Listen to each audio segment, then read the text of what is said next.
Oh, okay, an L class. So that'd be the bobbin that goes in the multi-needle. Okay. So yeah, no worries. Thank you. Good to know.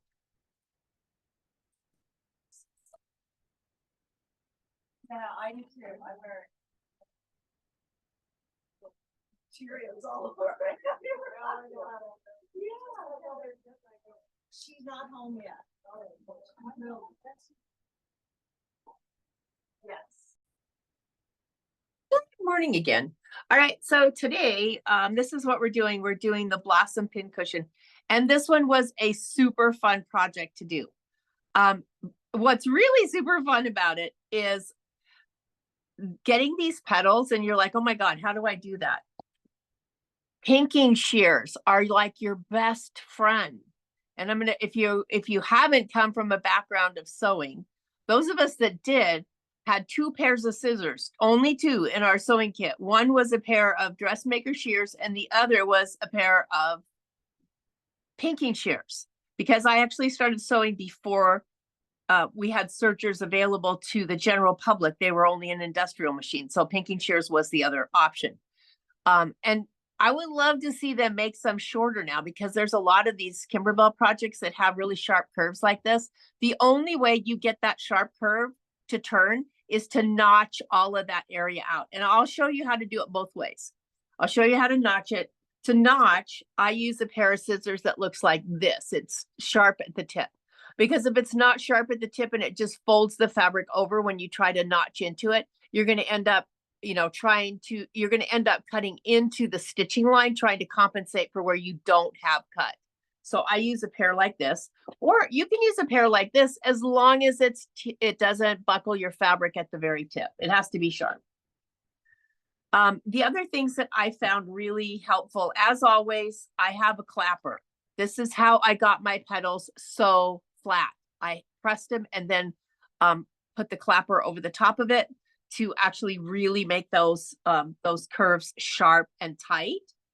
And then the only thread that shows on this project is the thread around the outside here. So, use whatever color you want. I went ahead and used the gold. You could easily use the pink if that's the color that you want to accent. Everything else is just stitching. So I have kind of an off-white color I'm going to use for that. You will need some hand needles. There's a short section right through here. Still adding. There's a short section right through here that you have to close up after you stuff it. So I didn't use batting on mine. I used regular stuffing. This is way more than I need. But you could also do, if you wanted it to be more pincushion-like, you can buy bags of, I think it's not sawdust, but they're ground up nuts. They're nutshells that are ground up really fine. And if you put that into it, you'll get a heavier base and it's more like a traditional pincushion. So you could always, if you find something like that, you can usually order it online. And I think they just call it pincushion filler. But so that's the only other thing we'll need that. And so for me, when I hand sew, I use beeswax on the thread. So I'll show you how to use that. And mainly I use the beeswax on the thread so that it coats the thread and it doesn't knot up as I'm trying to hand stitch.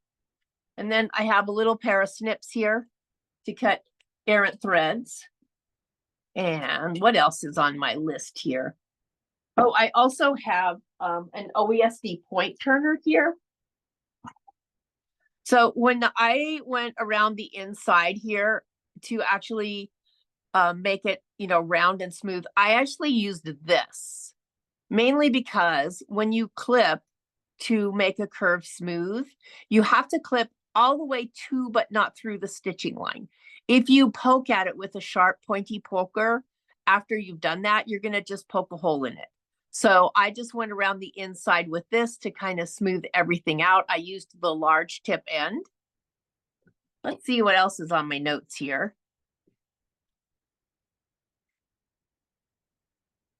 I think that's it.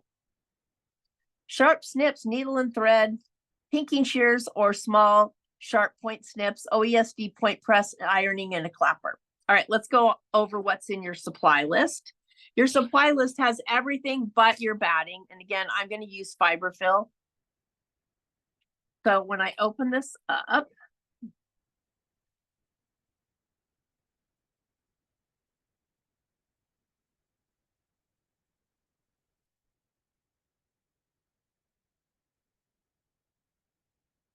all right, here.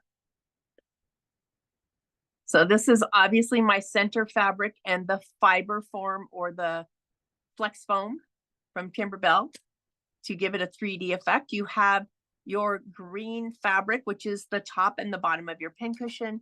You have yellow and pink, which are going to be your petals. You have your stabilizer, and you also have a topper. So you have a piece of cutaway, heavy cutaway, and then you also have a mesh cutaway. We're using a 5x7 hoop today. I think nobody's waiting right now. So I'm going to begin by opening up my directions, and we'll see what's going on here. So we're going to hoop the medium cutaway stabilizer, and this is going to be the part where we do the petals. So it's going to be the heavier of the two stabilizers. This is going to, the heavy cutaway gives our petals some structure so that they're not floppy. But as always, what I'm going to do first is I'm going to iron all my pieces and give them a little bit of best press after I get my stabilizer hooped here.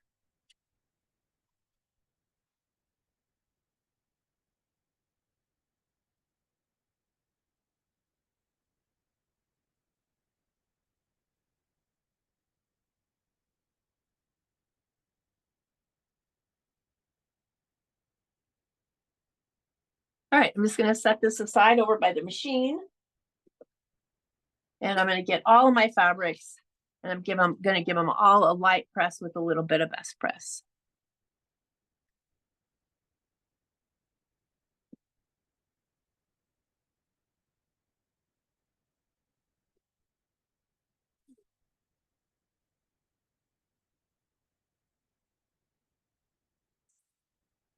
Right now.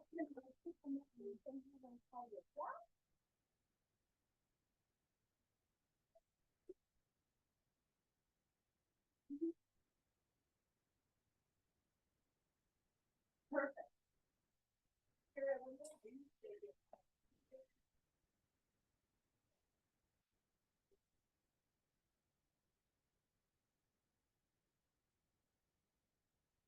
No, no.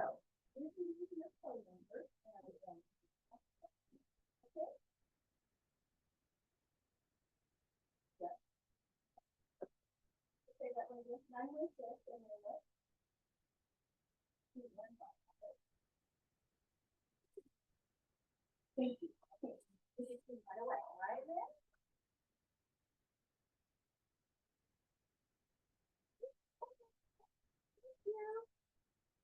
Is everybody having a good summer so far? Did you have a nice and fun, safe 4th of July? We went to a baseball game. We have a minor league team here in Reno. That's the farm team for the Diamondbacks, the Arizona Diamondbacks. So we had a fun time at our local baseball park with 4th of July festivities and, of course, hot dogs. Because, you know, it's a baseball park. You got to have a hot dog. It's a baseball park, right?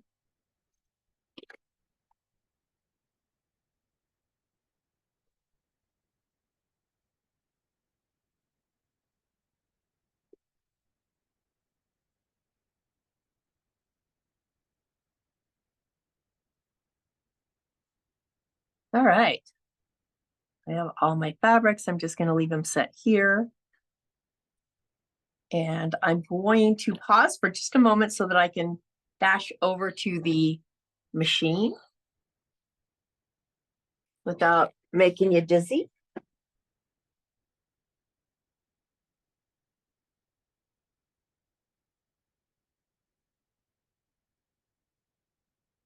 All right, let's see. Dear camera, please come back. Oof. All right, I'm sewing on the Luminaire this morning. So I'm going to begin by, I have in my machine a 7511 embroidery needle. I have just a plain white pre-wound bobbin. I'm just going to set my hoop aside for a moment. And I'm going to go and retrieve my design.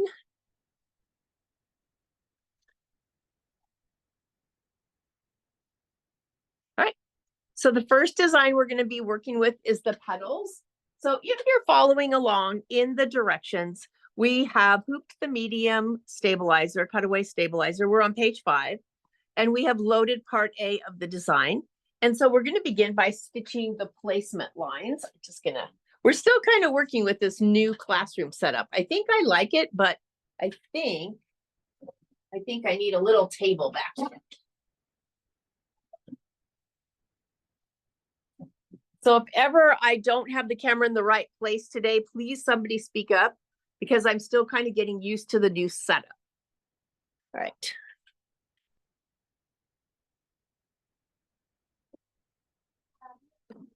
Just double checking. I like to double check my embroidery foot and my needle before I start stitching. I actually did kind of a long class yesterday, so I just want to make sure my needle's still in there securely, and also that my foot is tightened. That's good.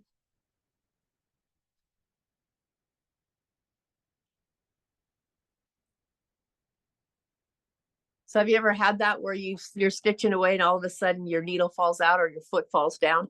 This is why I do that. All right, just going to start with the off-white, and I'm going to use this off-white throughout until I need to use the yellow. Or you know what? I'll just use the yellow all the way, because that way you should be able to see most of the, then I don't have to change the thread. That makes more sense.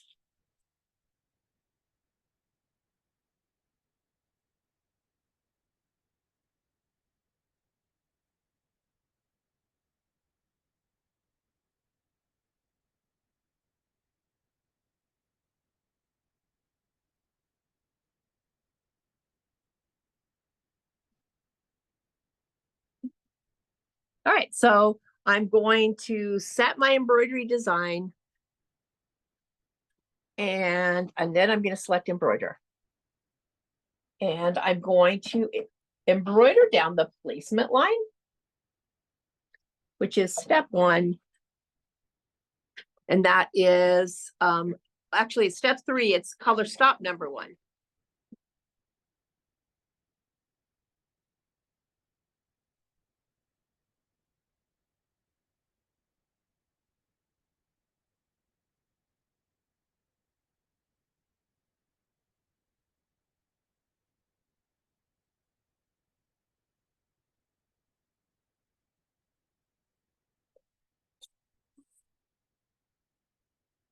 All right.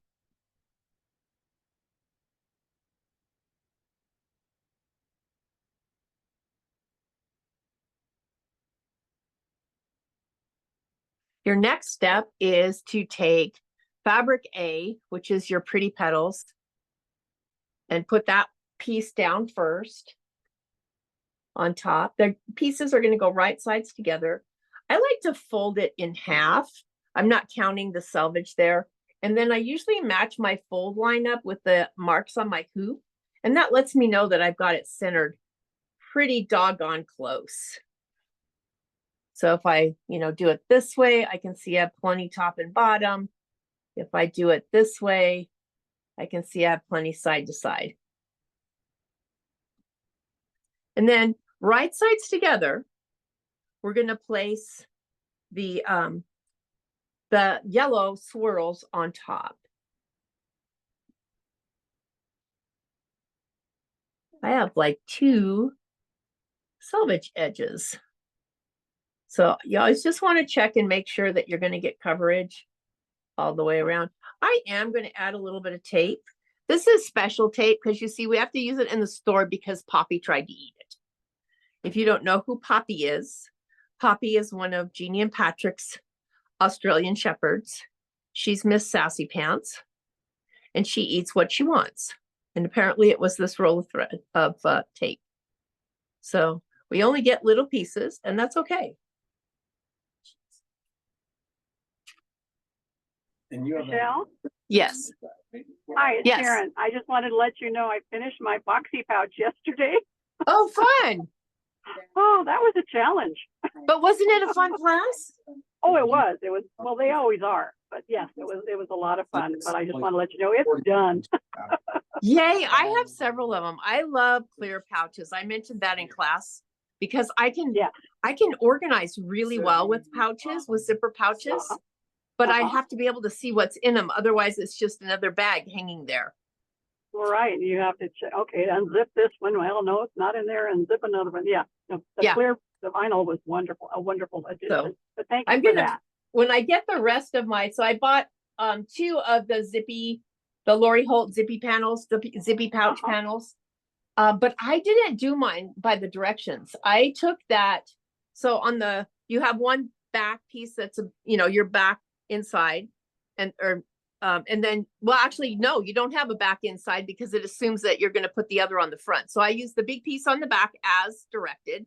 I take the cut piece and I put it on the back, and I put clear over the front. So I have both pieces that came with that pouch, but I have clear on the front so I can see what's in it. All right, you have an extra bag. I don't have an extra bag because I used all the pieces, but I just have one I can see through. Yeah. Very good. All right. So we're going to run this first row of stitching. And it's going to run, this is our, when it runs this is going to be our stitching line. The other one that it's going to run next, that one's going to be our cutting line. So if you want to run a different color of thread, it doesn't have to be like a bright color or anything. If you want to, if you have trouble seeing like a color that, kind of matches, like this one kind of does, I'm going to go ahead and run the off-white for the cutting line. That's going to be the last one. This is our stitching line. And then the other is going to tell us where to cut things out. Oh, actually, this is the cutting line. So actually, here's what I'm going to do. I'm going to cheat because I do actually want to see my cutting line.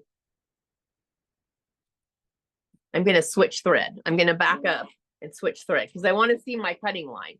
I thought it was the other way around, but it isn't. It's this way around. So I am gonna, let's see, let's do needle back and let's back up. Let's back up to the beginning of that.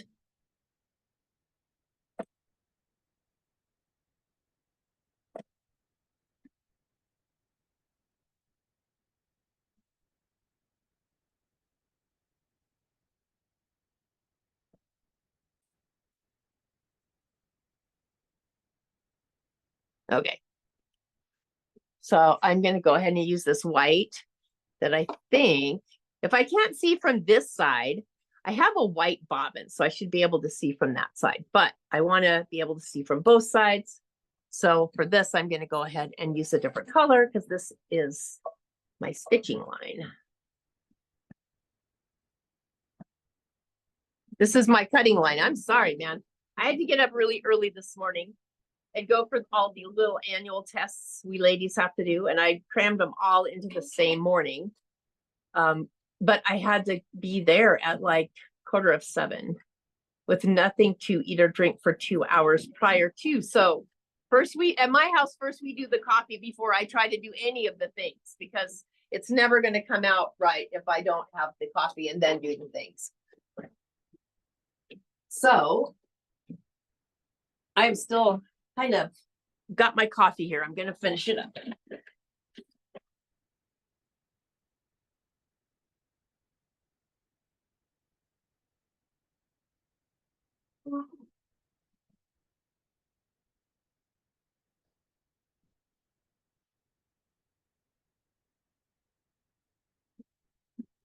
So Sharon, are you going to make another one of those clear pouches in the smaller size? I picked the bigger size because I figured those corners would be easier to do on a bigger piece of fabric than on a. If I get caught up on everything else, I may, but right now, no. Does anybody ever really get caught up? I mean, I have UFOs from forever. I'm hoping not. I always make fun of it because I started, I graduated different hoop sizes like everybody else. So one of my first, my first embroidery machine was like in the mid 90s. And so, and then my second embroidery machine was a Brother 4000, which is, it only had it had an 7 and 7/8. Yeah, it had it had the ability to take an 8x12 or an 8x8 hoop, So I started one of those in the hoop crazy quilts by Molly Mine. Some of you guys might be familiar with Molly Mine. And as I was I started it at a sewing retreat from the Sewing Guild that we have, here in town. And by the time we got done with the weekend, I had, I don't know, maybe 5 or 6 of those squares done. And I decided that, oh my God, it's going to take me forever to make enough squares to make this into a queen size cover. So I finished all the squares, what I thought I needed. I finished about 20 squares, 25 maybe. Okay, if you want, you can go ahead and change back to the thread that you were, that you had earmarked for stitching, because that's what it's going to do now. Is stitch the sewing line, the one that's going to be the permanent one. So anyway, I had all these squares and I had them in the bottom of a box. And they sat in the bottom of a box in my closet for 10 years, at least 10 years. And so when everything shut down for the pandemic and I was unemployed, I thought, oh, I'm going to finish this now. But what was the great thing about it is now I had a hoop that was actually 10.5 by 10.5 because I had my souvenir. So I did a mix and match. So some of you might be familiar with Anita Good Design has all of those quilting pieces that you can mix and match the pieces together. So I ended up using those blocks that I had done 10 years ago as the center block and then making it into a bigger block using those patterns. So I finally did get it finished. And my husband was like, wow, I haven't seen those in a really long time. But that was, and so that made me say, oh, I got to get started on all these UFOs. Do you think I followed through? Yeah, no. So I still have a pile. But yeah, that's always my goal too, until the next shiny object gets my attention.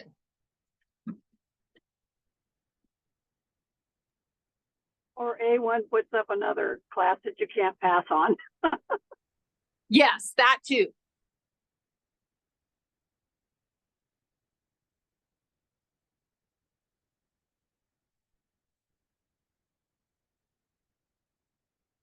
Maybe that's better. I'm trying to figure out what's the best angle. There, that one's probably the best for stitching.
All righty.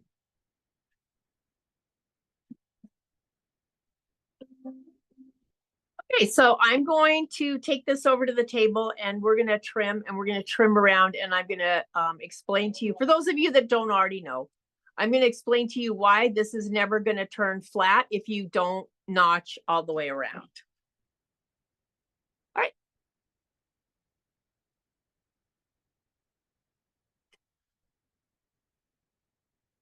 No, goes the other direction. Like I said, we're still getting used to it, but I like it. It's some really pretty furniture in here. And now that I have it, now that I have the lay of the land, I really like it. And I think a lot of the classes, it's been easier because we have a bigger table that's closer to the machine. So it makes it a little easier for me to switch back and forth. All right, let's get that.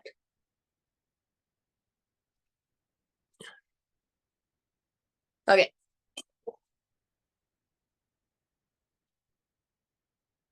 First of all, I am going to heat up my iron. I'm going to set this aside.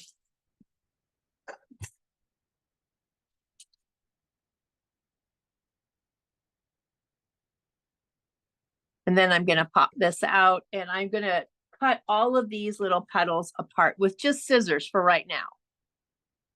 Mainly because I don't like to drag everything with me when I'm trimming something.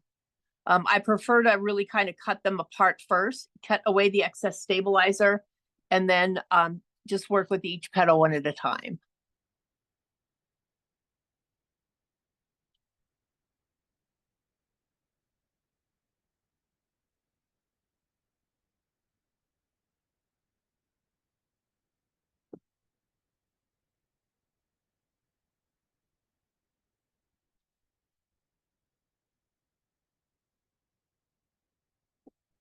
All right. So I'm just going to cut right along that bottom line there. Goes all the way across. We need it to be open at the bottom so we can turn it. All right. And then I'm just going to cut each petal apart.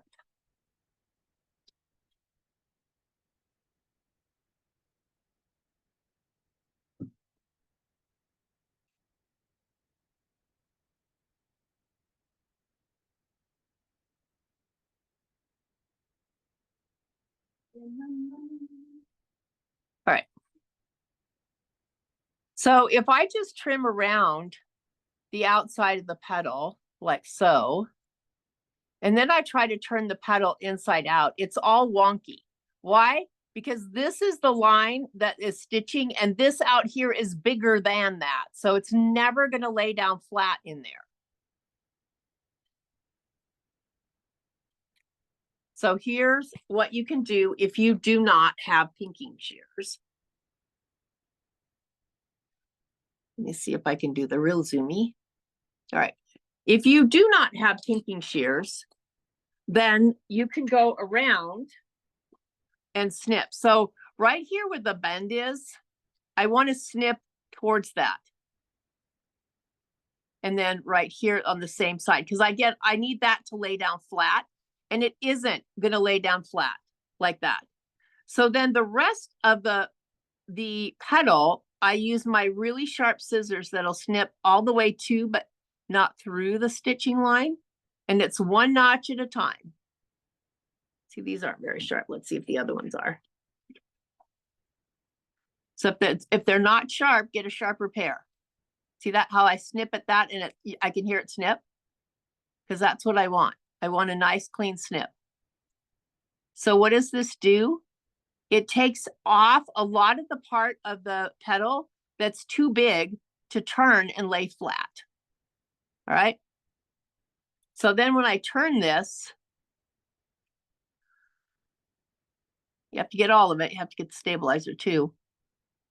Then it's got room to expand underneath there and lay down flat. But the best way to get it to lay down flat is to just trim it with pinking shears. And you have to pay attention. That one doesn't need to be cut, so I don't want to cut it off. And you just have to slowly go around, watch the pinking shears. And when you stop, You want to try to set the shear down right in the same kind of notch that it was before you stopped.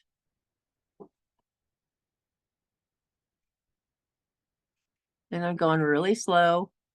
Just turn the iron back on. So what that does is it allows,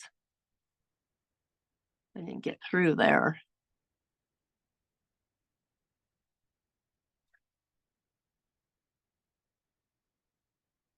It wouldn't matter if you trimmed that. I just wanted to make sure I didn't cut too deep. All right. So now I've got a lot of those little notches all at one time without having to do the snip, snip, snip, snip, snip, snip thing. Let's see what happens when I go to turn it.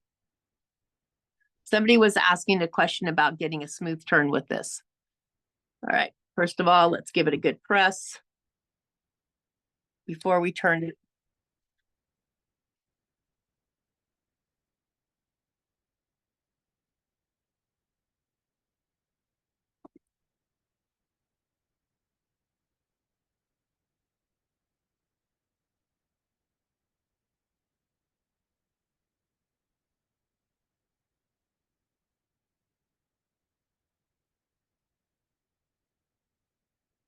Once you get part of it out, it's pretty easy to pull the rest of it. Or you can even push from the backside with your point and press tool to help you kind of turn that. Or you can even use tweezers to pull it out. The idea is if you did not cut through your stitching line, once I get it all inside that hole there, it'll be easier to pull out.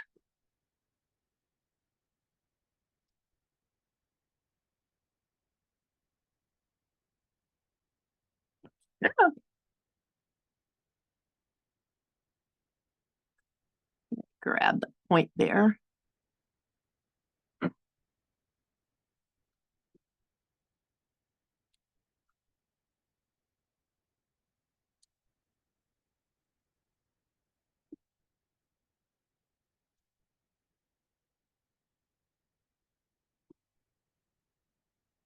This is much easier if you have fingernails. I don't have any right now. Pretty sure I did have them when I did the video.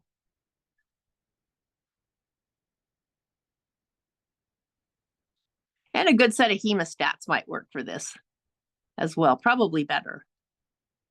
Do we have a pair back here? We used to.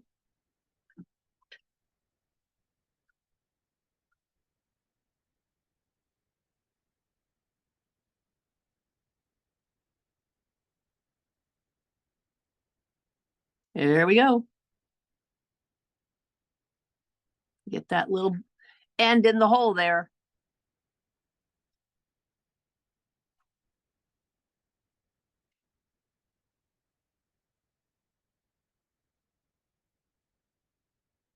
I'm gonna go grab a pair of hemostats before I do the next petals, because I think that would have been the easier way to do it here.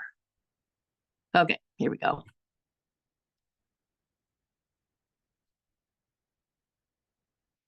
So I'm just poking it out right now. All right, so already it doesn't look too bad because it's got the notches in it. But what I'm gonna do with the point and press is I'm gonna take the big end and I'm just gonna slide it. Don't poke at anything, just slide it along the seam line and see how much it actually turns it out. And because it's notched equally all the way around,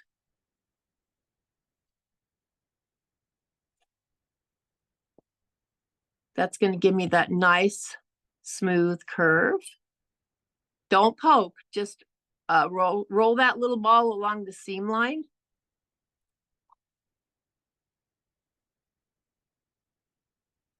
I can actually see my stitches, so I know I'm actually folded all the way.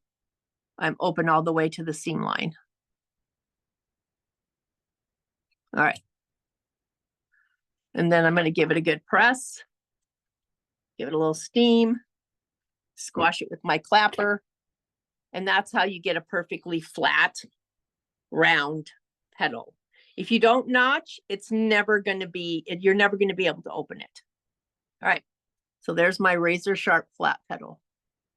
Pinking shears, you guys. All right. So I'm going to continue to trim these petals, and then I'm going to run out there and grab a pair of hemostats because I think that's going to work better. Again, I'm just going to get rid of all the excess.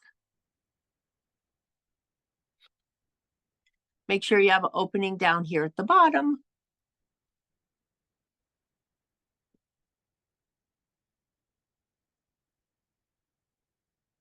And I'm just cutting along the cut line.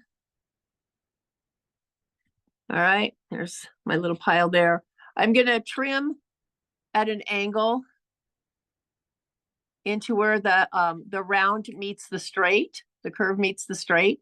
I don't want to take all that excess fabric out. It's going to help support the petal when I actually sew it down. And then I'm just going to fold that back and trim with my pinking shears. If you don't have pinking shears, you still have to notch. And if you have to notch all of these petals, I bet you'll have pinking shears by the next time you have a project that has a curve like this, because it's kind of fast and easy.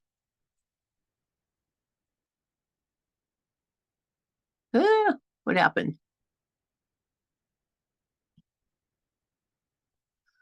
Okay, video filters, none. There we go.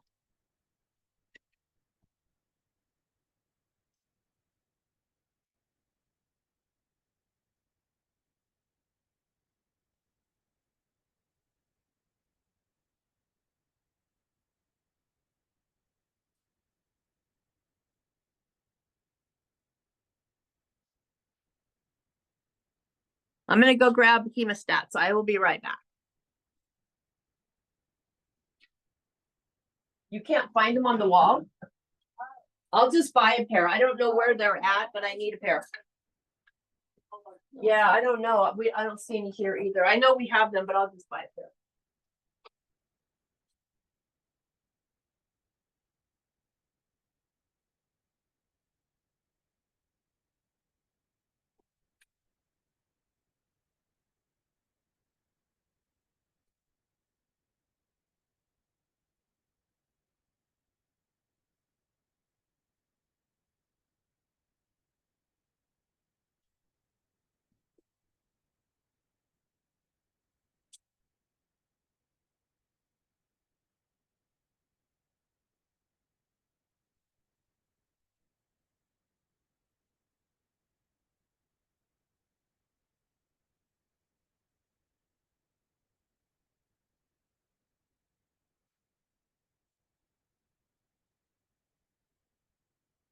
All right.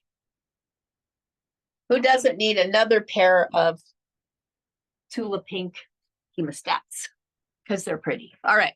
So let's see about turning this with the hemostat. So let me go in through the bottom.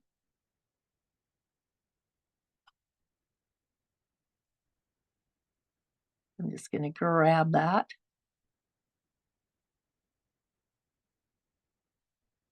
And turn.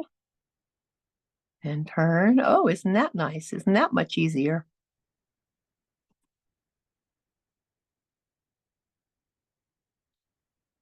Well, that took about 3 seconds to turn that way. All right, I'm going to do the same thing. I'm going to roll the big ball on the side of the OESD point and press along the seam line. Carefully roll it. Don't poke. If you have a sharp point turner, please be careful if you notch, because if you hit too close to the notch, you're going to actually make it be a hole. All right. And press.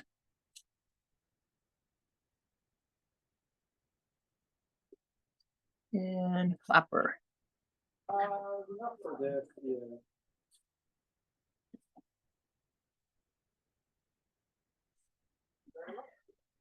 All right, so there's petal number 2, all nice and flat. Well, we'll do that side too.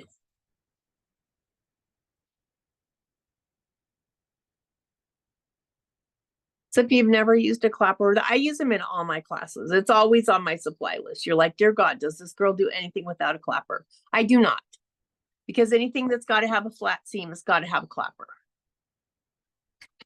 It actually absorbs the heat. The wood absorbs your heat, and in the midst of you pushing down while it's absorbing your heat, it makes for the flattest seam on the planet.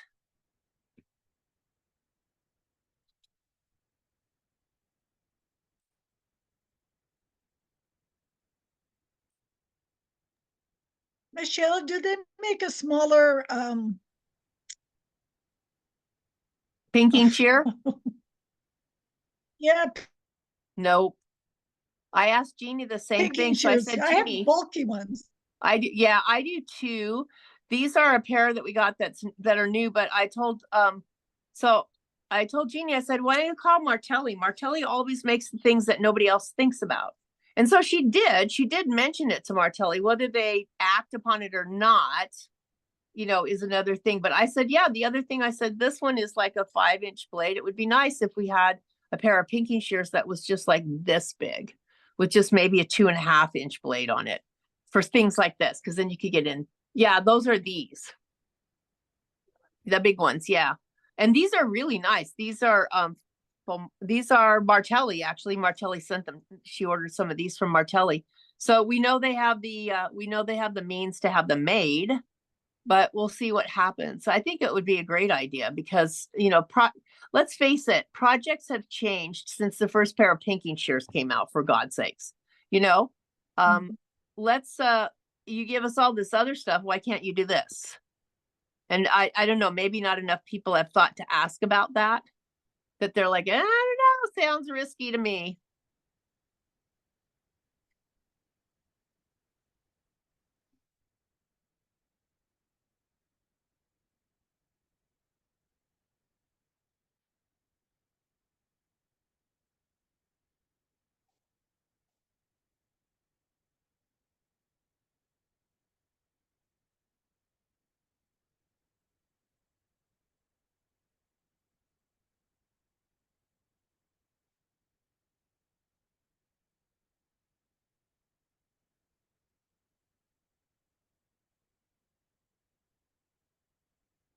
Always better with the right tool though, right?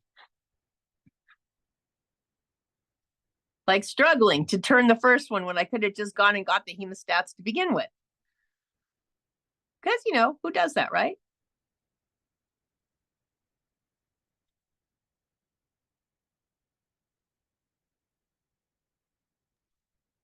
Michelle, have you ever tried using the big straw trick to turn things? The what? You take a big straw, something like for a thick drink, yeah, and you put it up inside, in that case, the petal, and then you take just like some point turner or whatever, something with a ball on it, and you take the fabric and you push it initially into the straw, and then you're able to lift up the fabric up and over the straw, and it reverts it for you. Oh my gosh, no, I've never tried that. Because It's me, I'd rather buy a tool for it, right? Well, if the straw's a tool, yeah, it's an old Eleanor Burns trick for turning tubes. I'll have to try that. Worked pretty well. I did 3 of the pin cushions, and that's. Oh, then yeah, you would need some kind of tool to get you through that sanity. That and pinking shears. Yeah, that and pinking shears. All right, let's see here. Are we still turned on? There we are.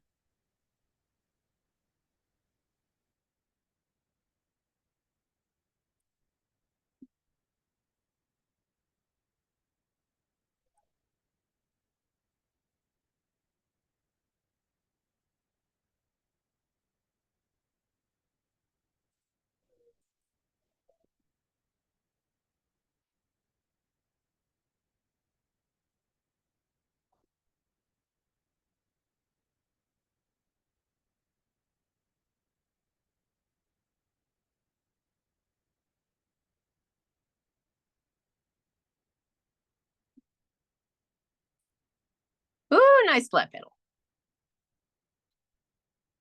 By the way, this is the longest part of the project. You would think these innocuous little pedals would be so fast and easy because the pattern itself, the embroidery file doesn't look that difficult, but I'm trying to cut so that it falls on the cutting mat because that's easier to sweep off than if it's stuck to the pressing mat. But it's not. This takes the longest.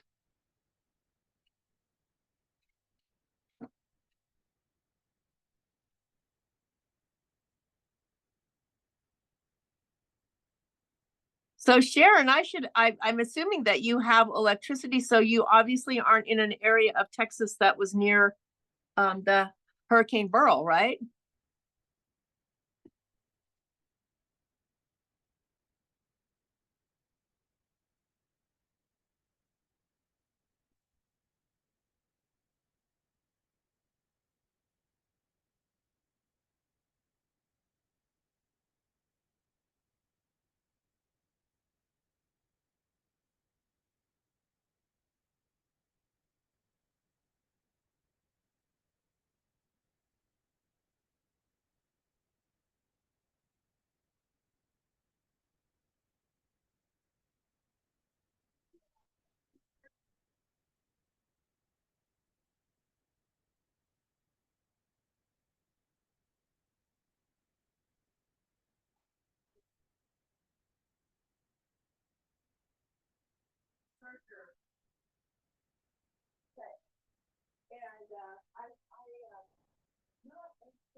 Do a lot of let's see if I have a set here.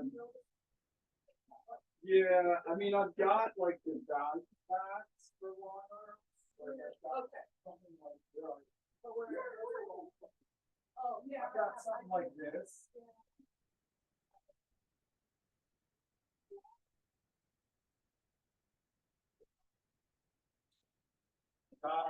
Yeah, I mean I've got the variegated thread, the mirage up here. It's great. Yeah.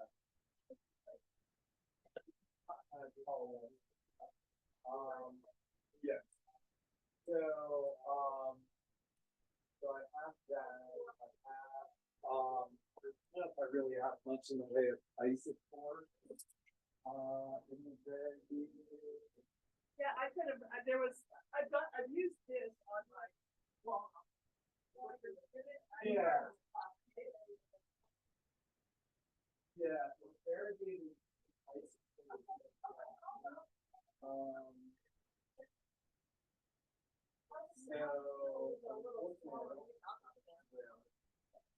Why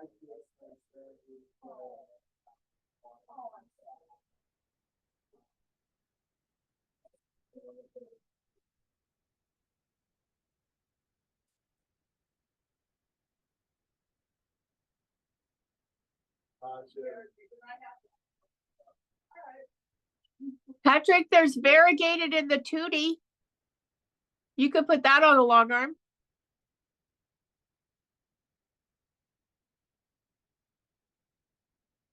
I should know. I've got every color now. At this point, I'm totally enamored with it.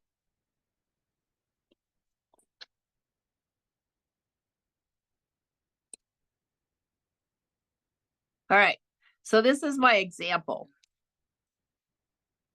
Can you see how this one has a much better curve than this one does? That means that my snip, when I went in here, was all the way and it wasn't over here. So if this was a heirloom project, I would redo that. I'd pull that part out and snip in there again. But you know, it's either costume or it's couture in my world, and this is not couture. So by the time I get my pincushion made, you won't notice it. And maybe like a week or so from now, I'll forget it. So that's what we're gonna do with it. But that's why that side down here looks different than this side, is because my snip didn't go all the way to where the thread, to the stitching. Okay, we are almost through the snipping. I'm gonna go ahead and just cut out the rest of these petals. And then I will trim them all at the same time.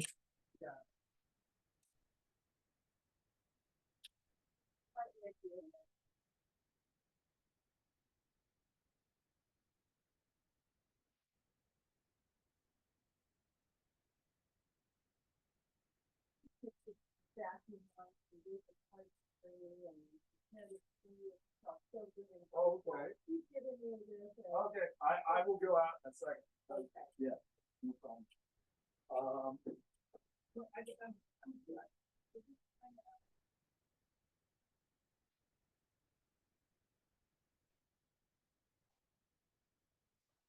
I'll just run the whole day. Gotcha.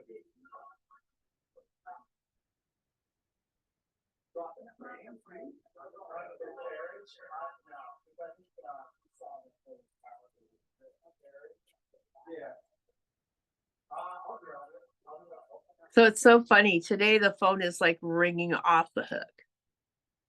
And normally on Fridays, it's like the wind down. Tuesdays, it's always because we're closed on Sundays and Mondays. But and then sometimes Wednesday, and it might carry over into Thursday, but usually by Friday, everything's all settled down. Today, the phones have been ringing off the hook. There have been lines out the front door. It's don't know what it is.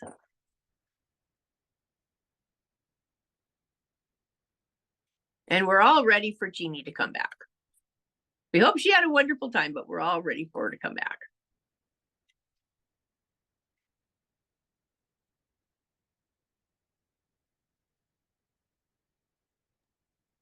Maybe everybody's there to put a deposit down on the new machine. You know, that could be the case. Mine's already in. Mine too.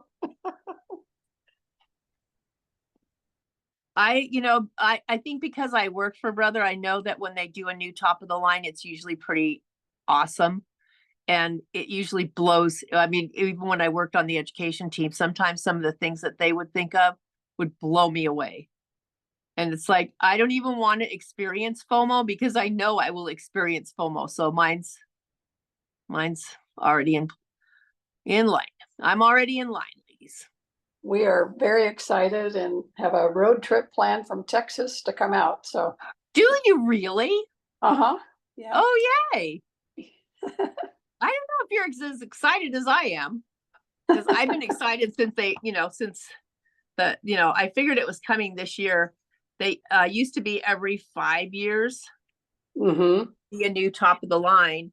And then, Right. with the Luminaire, it's kind of, it had to be something really spectacular to really kind of overshadow that machine, because the Luminaire is an amazing machine. I mean, let's face it, there's so many things on there that just every time I use them, I'm like, man, how did you even think to include that, that I would need that? Because the engineers don't sew. They don't sew. They don't know how you're going to use it. They just think, what innovative thing can we give you? Right. And sometimes it would just be like, oh my God, I never would have even thought to ask that. Well, and they're so cutting edge where, these other companies, I won't mention them, are trying to catch up. And you know what? The other ones have been trying to catch up since the Quattro launched with a camera in it. I remember being at a big trade show in a big city. I won't say which one. It wasn't Houston. It wasn't Quilt Mart though. And when the Quattro launched, and I was doing a demo on it with the camera, and there were obviously salespeople from all the different companies there. And they just came up. They didn't say a word. They watched the camera. They watched the snowman. They shook their heads and they walked away. And nobody's caught up to that yet. And the Quattro was out almost 15 years ago. So it's not like they haven't had time.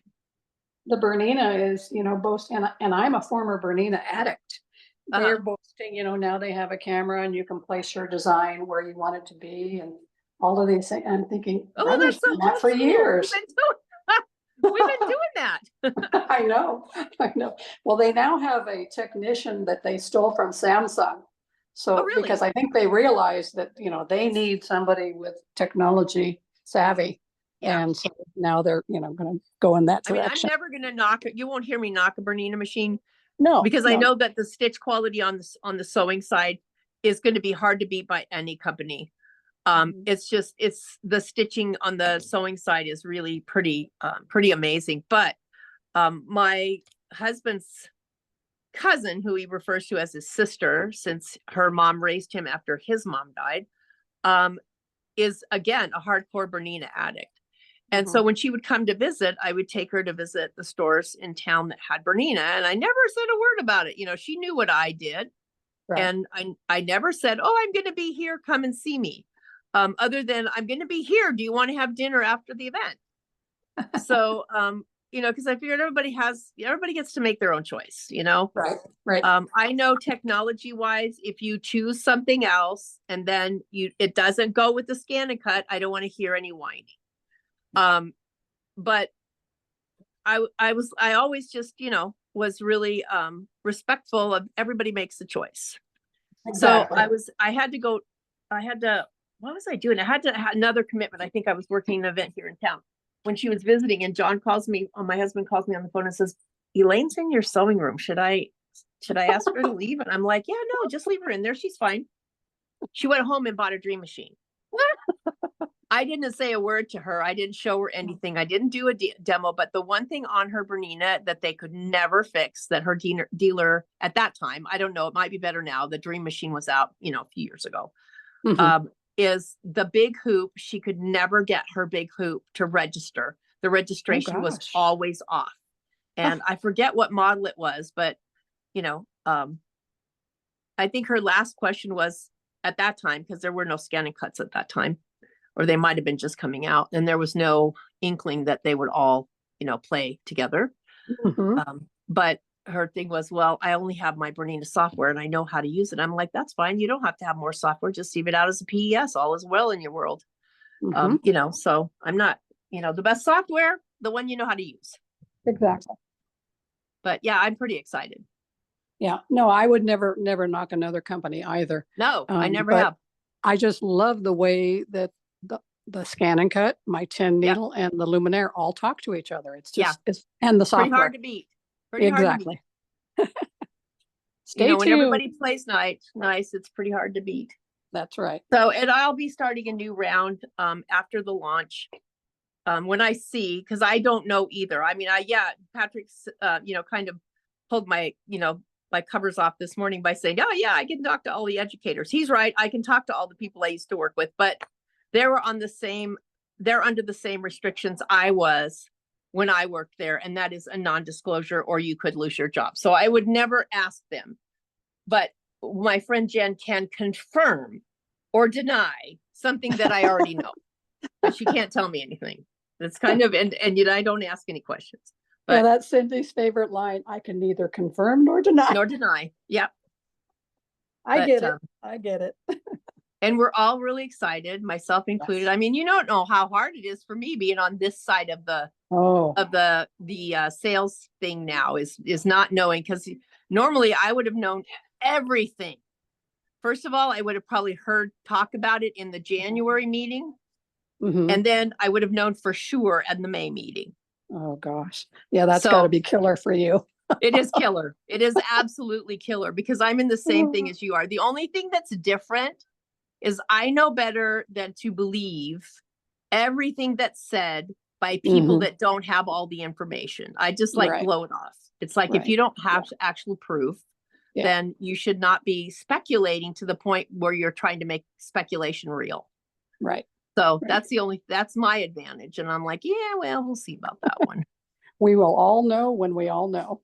Yeah. And frankly, I don't even know.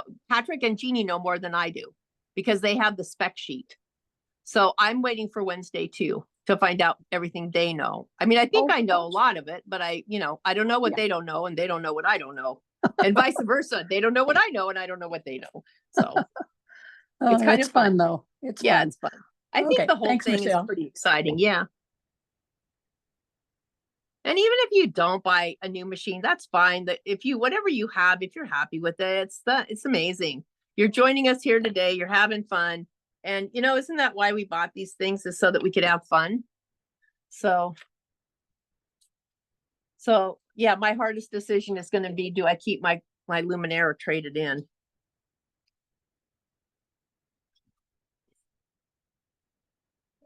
All my machines have names. I don't know if yours do.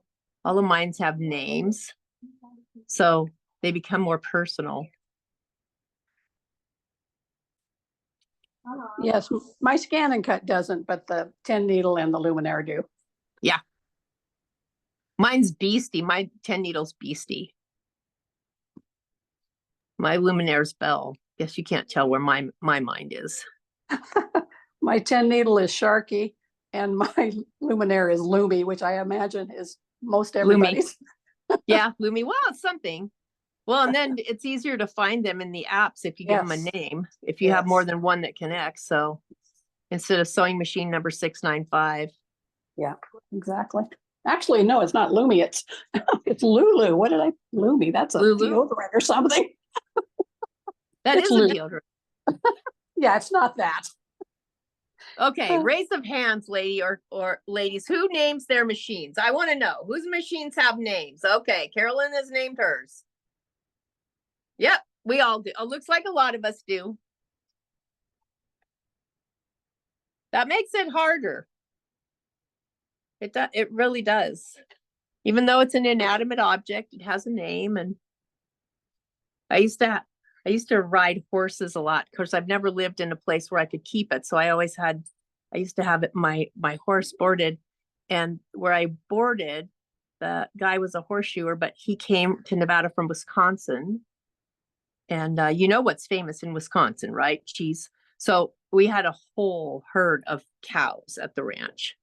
And, the cows were the important part of what he brought with him. And so every time we get a drop calf so sometimes when he would go to shoe, the people wouldn't have enough money to pay him. So he would take livestock in exchange. And I remember fondly how his wife would say, please don't bring me something else to feed. Please bring me money for dinner.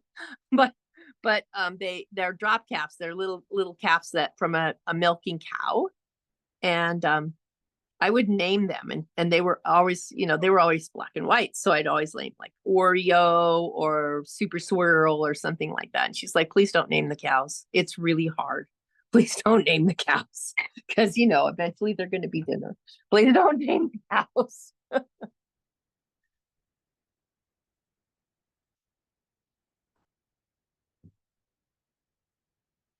right. I finally have all of these little petals cut. Let's see where we're going next. I have them cut and pressed and done. Let's see what's next. Where's my book?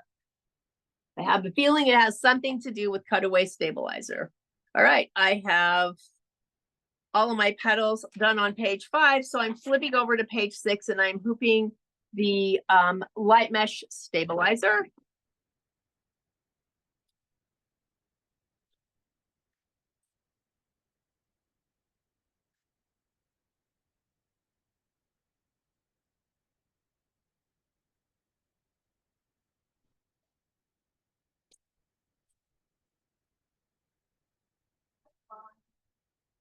All right, so I'm taking this over to the machine and it looks like I'm gonna take pretty much everything over there. At least what I need. Looks like I'm gonna be taping the petals down first before I put the flexi foam down. So let me grab what I have here. And we'll take those and the petals over there and I'll need some tape to hold the petals down. So let me grab the poppy tape. Okay, I think I'm gonna be good for a minute here.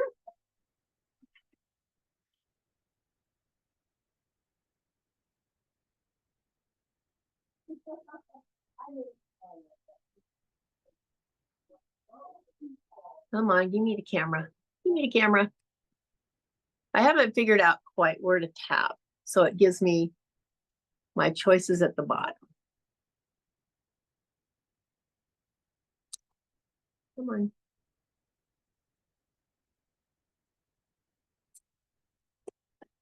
All right.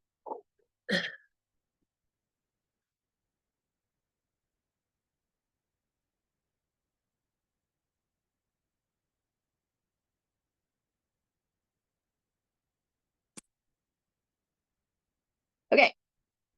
So I am now on page 6 at the top. I've hooped my stabilizer. I am now going to load part B embroidery, which is the pincushion one.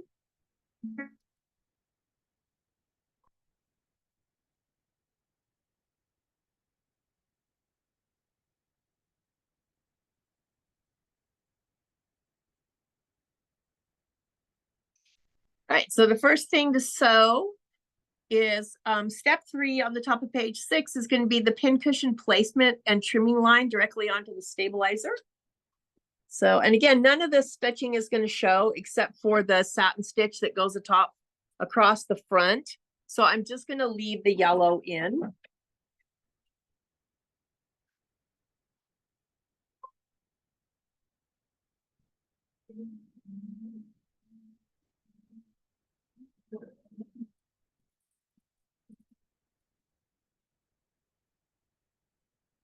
And then I'm going to grab a piece of the green fabric, which is the pincushion fabric, and place it right side up, covering the placement line.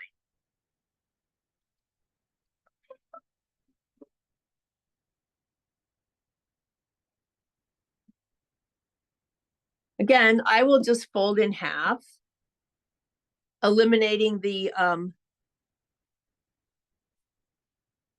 selvage edge there. And then I'm just going to line it up with that little fold that I did with the 2 marks on the side of my hoop. And then I'll fold sideways. I have plenty there. And this way, I have plenty there. All right, and you can tape it down if you'd like.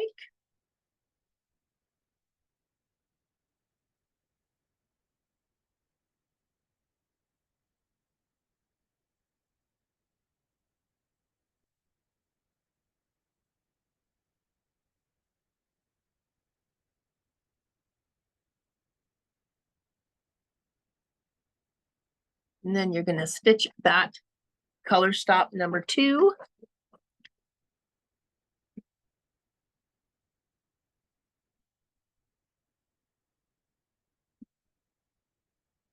We're not trimming this off at this time. So you're going to leave it as it is and then stitch the flower petals placement line after that.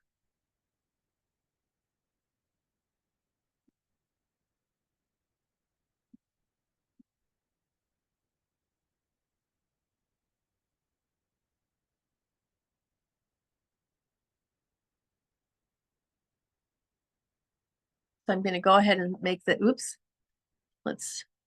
I pushed the wrong button. I did that a couple times yesterday too.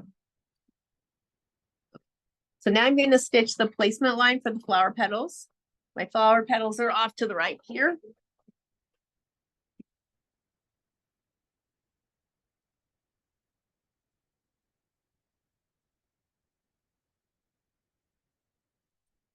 All right, so looking at step 7 on page 6, it says place the 8 previously prepared petals right side up, alternating the colors with the straight edges aligned exactly on the placement line and tape exactly as shown. This will prevent your presser foot from catching. I say don't leave the presser foot unattended anyway, but okay. So I'm going to get my rough edges off here.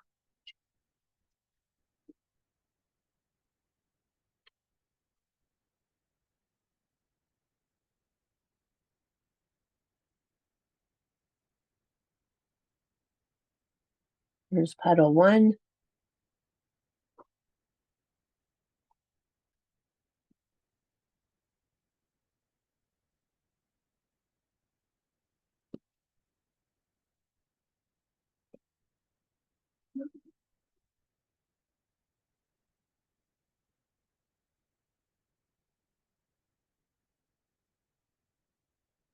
Here's petal 2.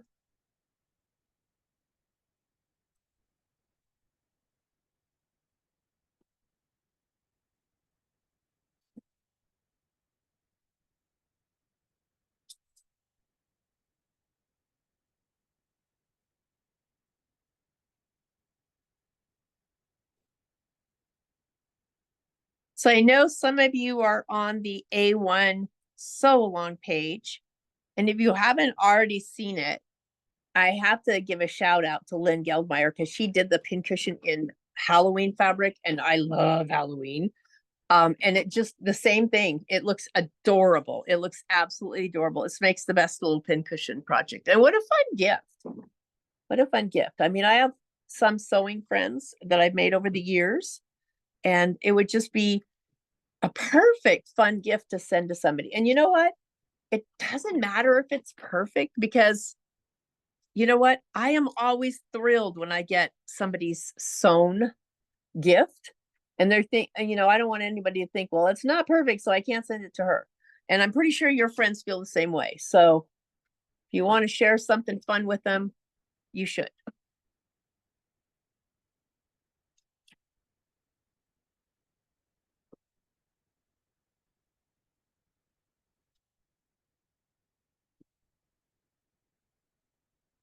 So I have to carefully remove all of the tape afterwards. Why am I short a petal? It must have fallen somewhere. Where the heck is it?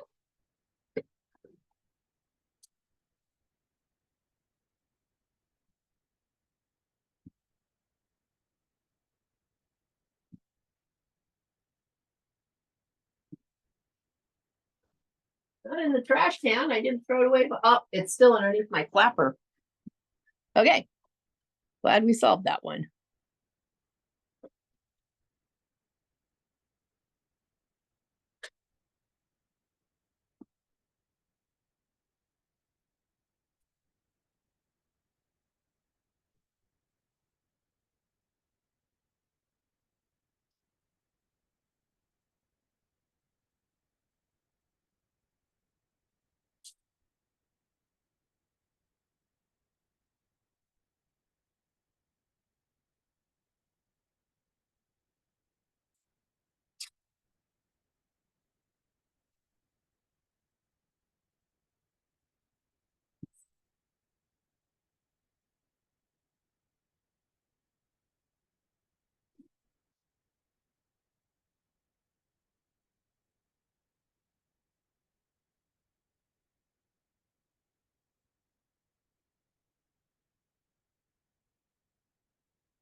Okay, everybody's taped down now. Let's see. Now that they're all taped down, stitch the flower petals, tack down line, and carefully remove the tape. All right, so this is one of those times where it is possible at some point that something. Okay, wait a second.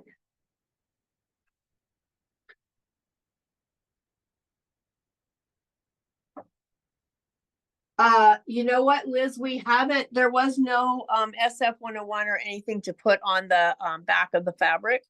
It's just the fabric. So you're okay. All right, so we're just gonna tack these down. Now, please, please, please watch carefully because your foot can come down and catch that. What I will show you as a little trick is that if you want your machine to continue to go at the startup speed, if you press and hold your start stop button in, then it will stay at that speed until you let it go.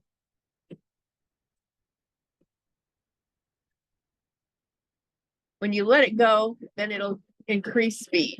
So if you get to a point where you see something that is like, oh my gosh, that's not gonna, it's gonna pull everything out of the hoop, then go ahead and slow it down that way, or slow your speed down in your machine settings.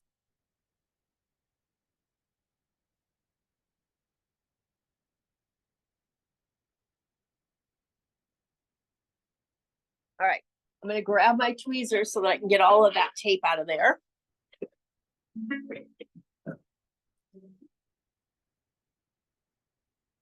I find that tweezers just makes it easier.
Also, pick your petals up and make sure there's no tape in the back.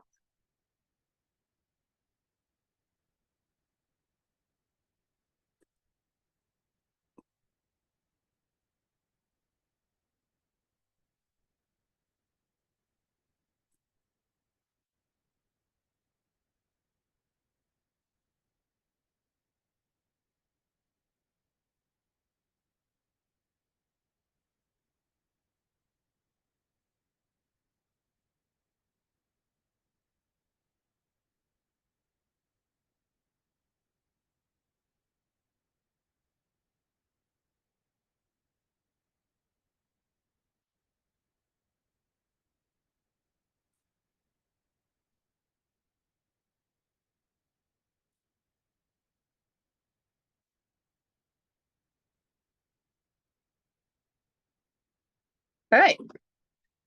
My next step here, let's see where we're going, is go ahead and grab your water soluble topper. That's that little piece of clear. And we're going to tape that over the top of our petals.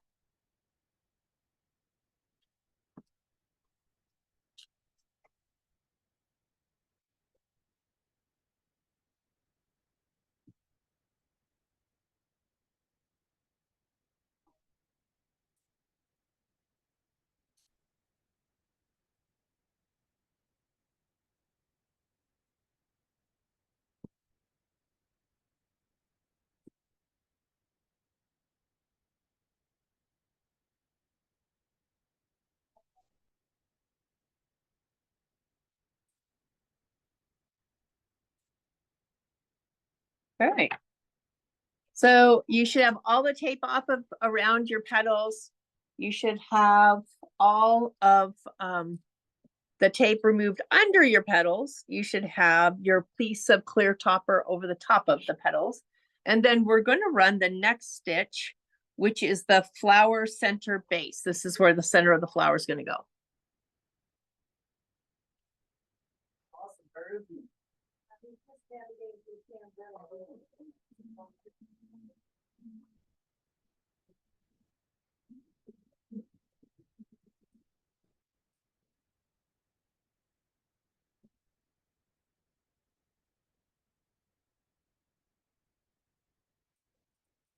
All right, so in this next step, we want to tear away on the inside of this inside circle because we're going to put our flexi foam down.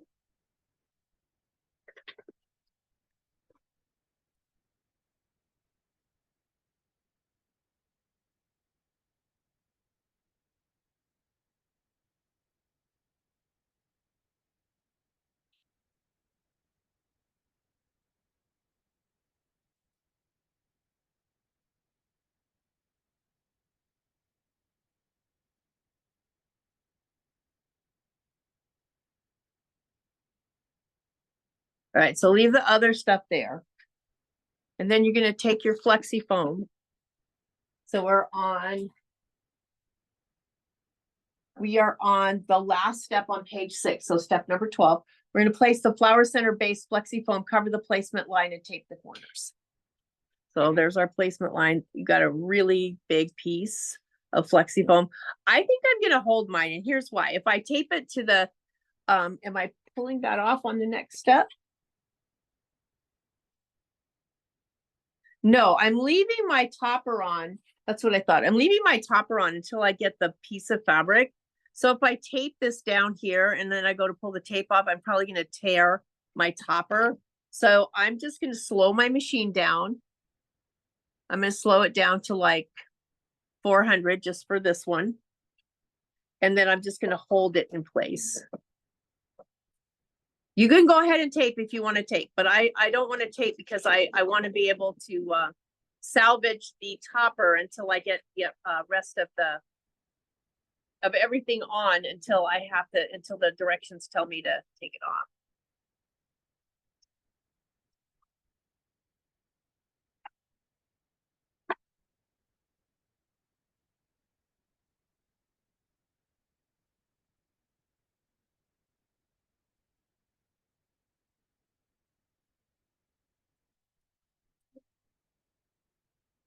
All right, so now we're on the directions. We're on page 7. I'm going to trim the foam close to the stitching line and then stitch the flower center placement line. So I have some small snips here.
All right.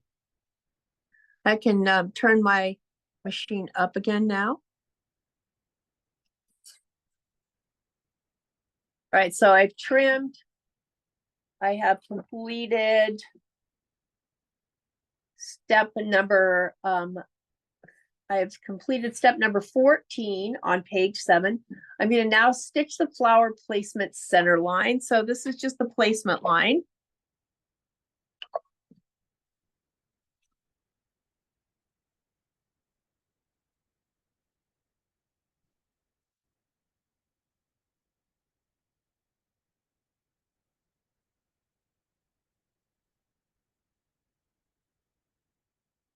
And now I'm going to place the flower center fabric right side up, covering the placement line and tape in place. Again, I'm not going to tape, although I think the come off. No, so this doesn't come off until after we've stitched the stitching. So I'm not going to pull it off now either. So let's fold this in half. Half, half.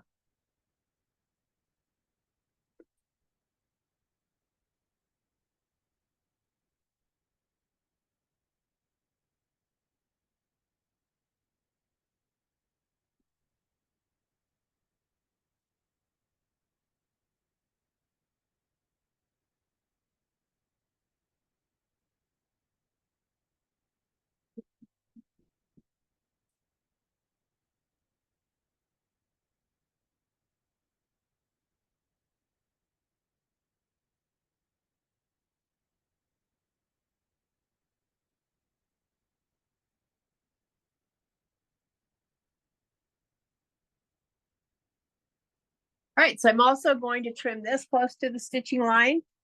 And then I'm gonna sew the only one thing that where the color's gonna show, and that's the satin.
All right.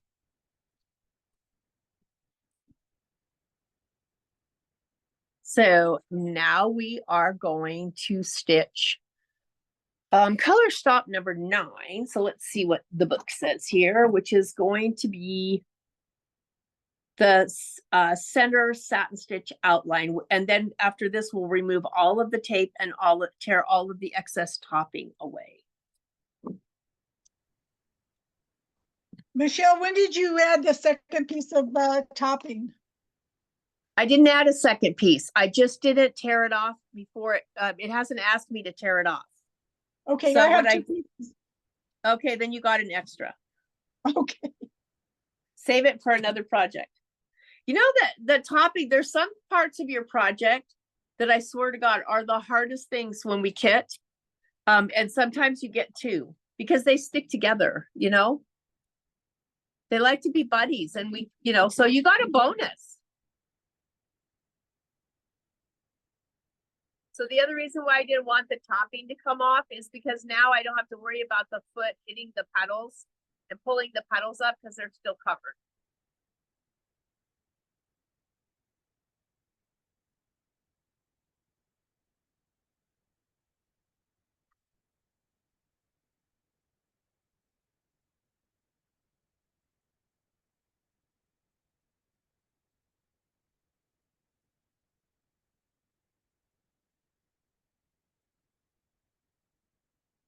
Oh, Liz, I'm sorry, I didn't see your question. No, only one piece of green goes down. The other one's gonna go down so that when we get done with this.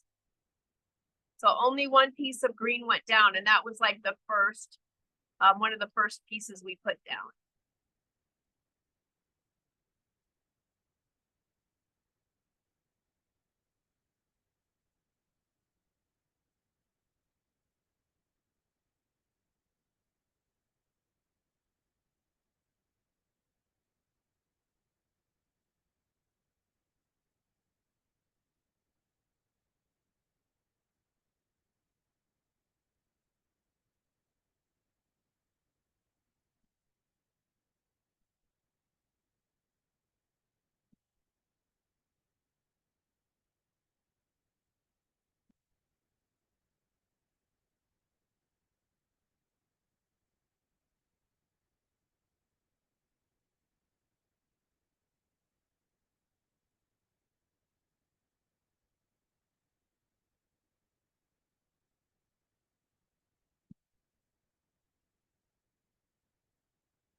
All right. So for our cleanup now, we have to take all of the topper off that's left over and on any tape. So this is a good time to check like around the edges here and see if you have any little pieces of tape that managed to make their way all the way to this part of the project. And then the next step is we got to tape all of these petals down to the inside, because we're going to put the back of the pincushion on. So we want to, it's going to sew on those other yellow lines. So we want to move those guys and tape them up into the middle here. So here's one. And here's two.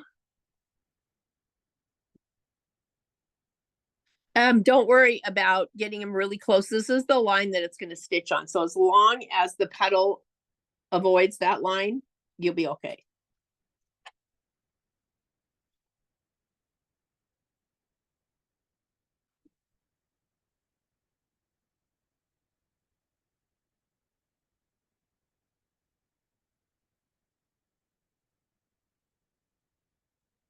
This is starting to look like one of those little coin pouches. Do you guys remember these little coin pouches where all the sides folded in like this and then it opened up?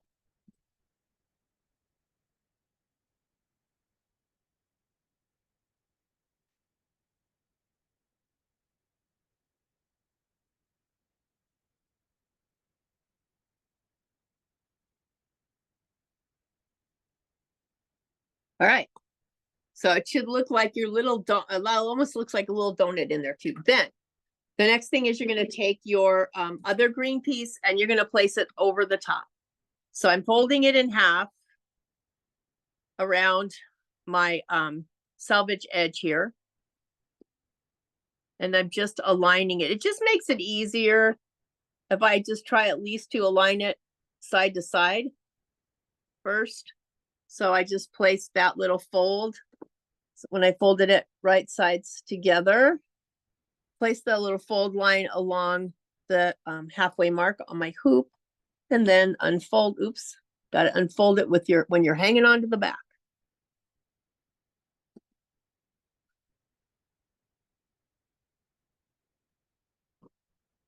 Oops, I got to have it going the other way. You guys, what's the matter? You're supposed to help me today. All right, it's got to be right side down. So if you were looking at me doing it the other way, I did it wrong. Right sides together.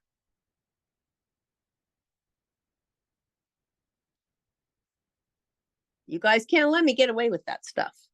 All right, so I'm just going to take a peek side to side and another peek top to bottom. Everything is within the sewing area. And I am going to tape this down because there's kind of a little mountain there in the middle where the petals are.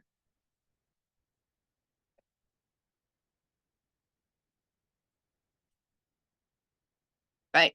Last thing we're going to stitch. It's going to leave an opening for us.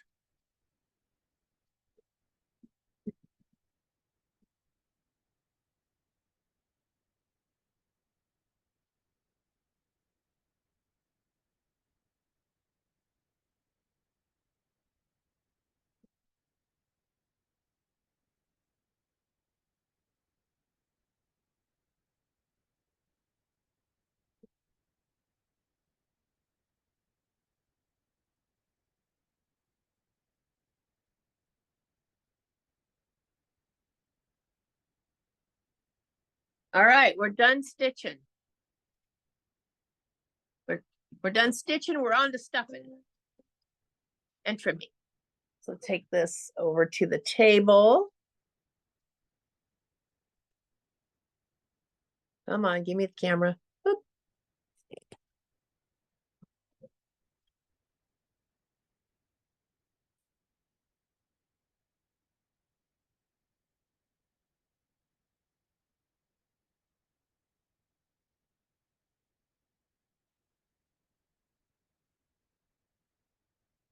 All right.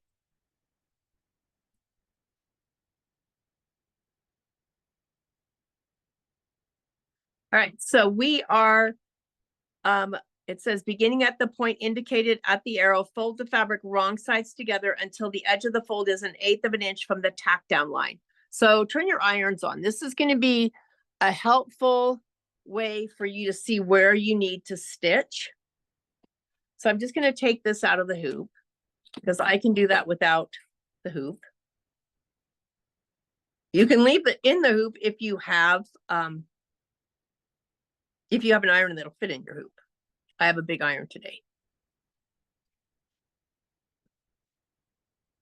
So we're going to have these two sides here that we actually need to fold to be able to complete the stitching line. And we need to have an idea where we need to fold them once we get done stuffing. So we're going to make a fold line and press it so that we can see that line. Let me grab this and pull it forward.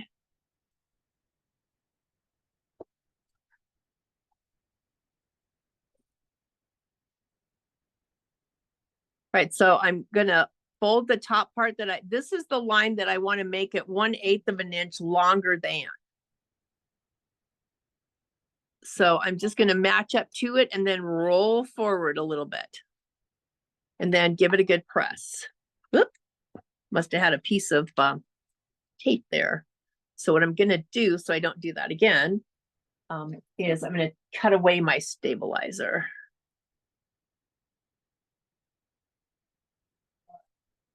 Oh, there's another piece of tape there.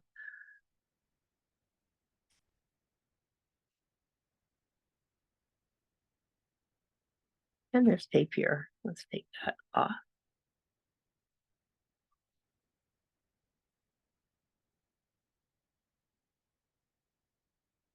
Actually, I think I'm going to go all around the edges and trim the stabilizer. Because I don't need the stabilizer in my seam allowance when I turn it.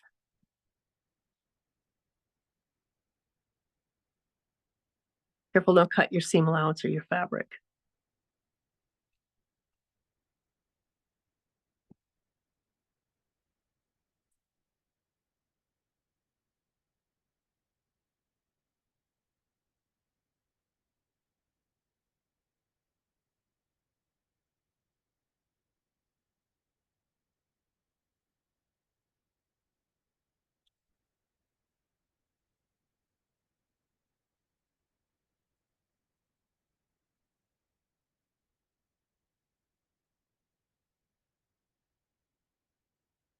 All right.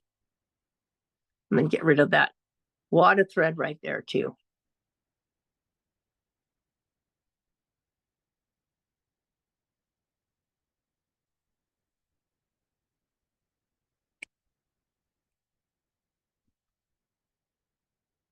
All right.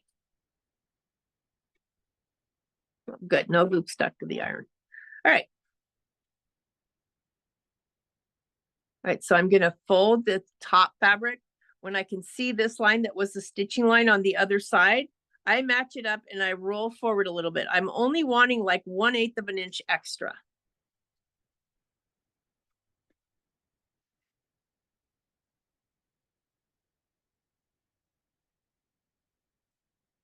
And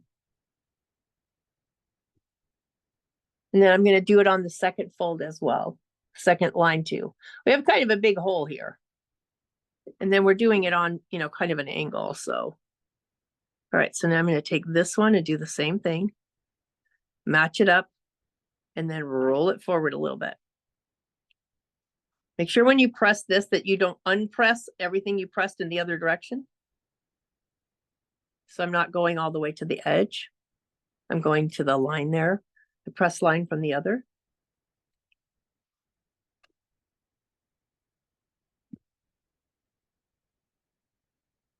All right. So now I'm gonna pretty much think I'm going to trim. I'm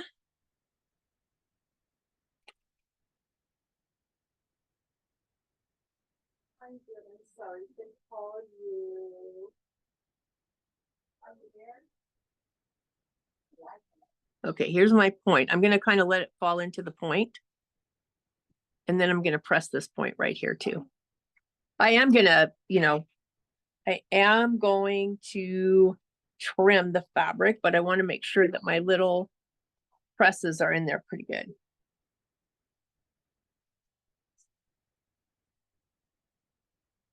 Yeah. And then I'm going to turn it out and trim it to about 1/4 of an inch seam allowance. All right, so let's see what I got here. So I've got these fold lines.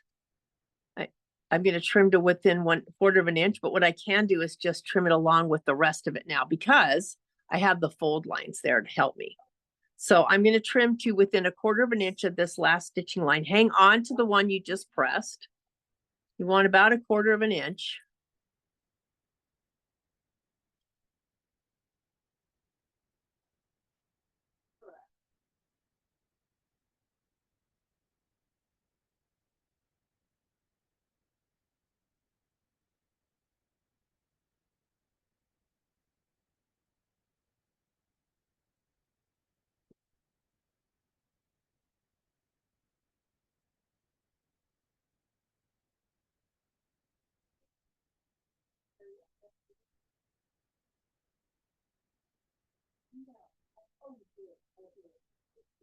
Okay, so in the end, we have this that's already pressed for us for when we need to close the hole.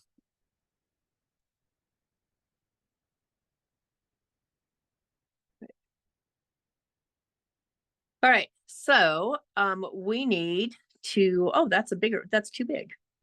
All right, I was trimming by not the final stitching line.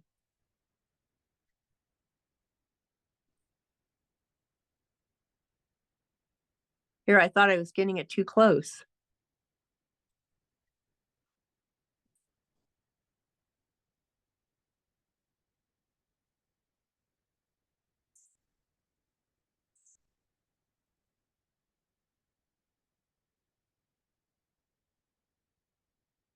So it kind of gave me a trim line, I guess. I thought that was the stitch line.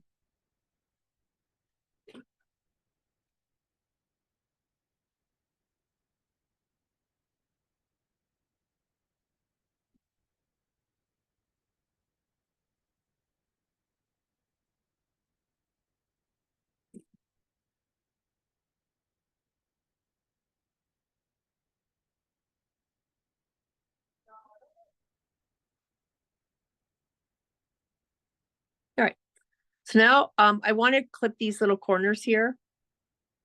Again, the same as with the other, I need them to fall in together. I don't do the point, like sometimes they'll put you where they have you cut across the top and then cut down on the sides. I don't know how else to tell you this, but when you do that and then you poke out the hole, it makes the corner look, that little pointy corner look like kind of like a nipple instead of just a corner. So I just want it to be a corner. So I'm just going to do a little bit.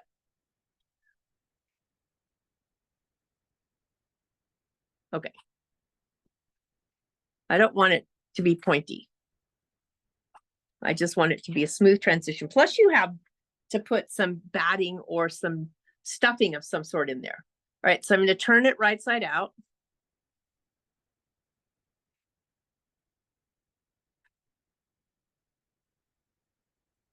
And I'm just going to use my finger to begin with.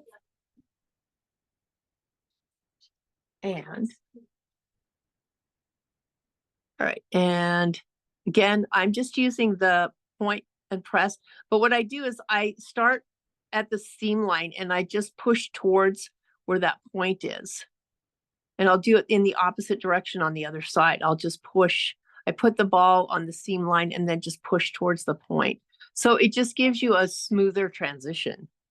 So always just kind of arrange, and I always try to do it above the seam, you know, in the seam allowance, but you know, not like through the middle, you know, just on one side is good.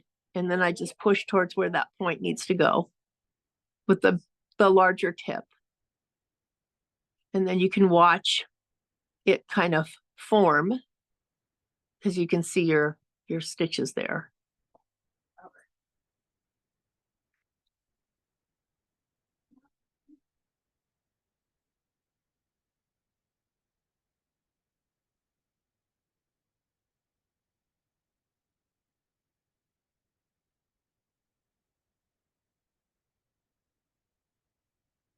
All right.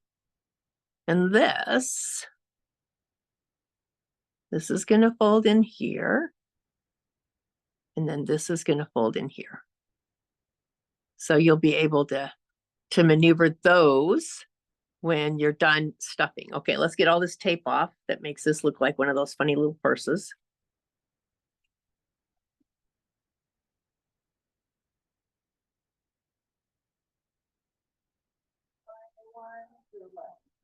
All right, now we're gonna stuff. And this is kind of a personal thing. How fat do you want it? That is kind of gonna control how much stuffing you put in. And I start with bits. It's good not to shove a bunch of stuffing in the corners to begin with. So I start with little bits and I push that little bit into the corner. And then another little bit and just stuff it into the corner. So essentially I'm working from the outside in. I'm going to make the outside what looks pleasing to me as far as the amount of stuffing on the seam line.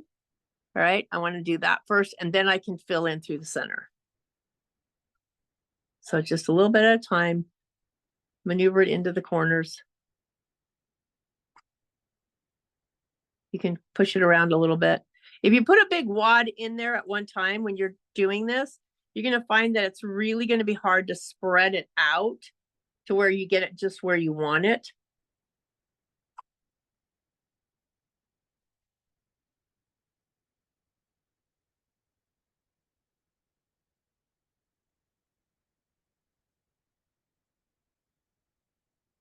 And of course, the top where it's open, those ones are going to have to go last, obviously. All right, so I have what I want in my corners now. They're still staying pretty square, but a little bit more over here. Now I can think about how puffy I want the rest. And I can work with bigger chunks.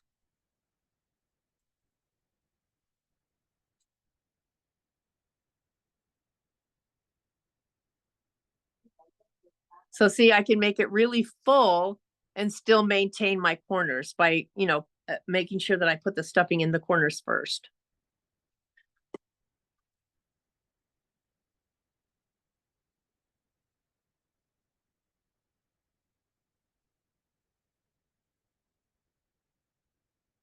All right.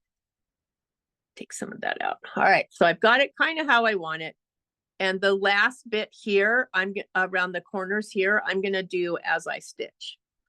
So I'm going to let me grab some green embroidery thread. That'll be good.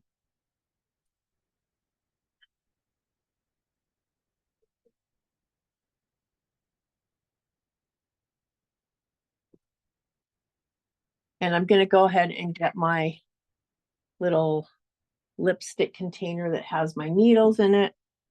And I'm going to actually wax this. So with the wax, you're going to take your thread. I love this stuff because it makes your thread a little bit more stiff so that when you sew, it doesn't tangle and knot as much. So I'm going to take the end of the thread and I'm just going to pass it through the wax. So it's actually biting into the wax. And I usually will go over it a couple times.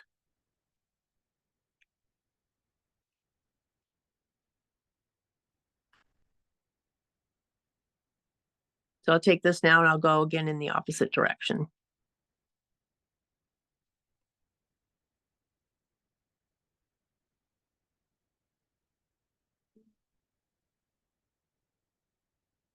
right, then what I'm going to do is I'm going to go over it with a low iron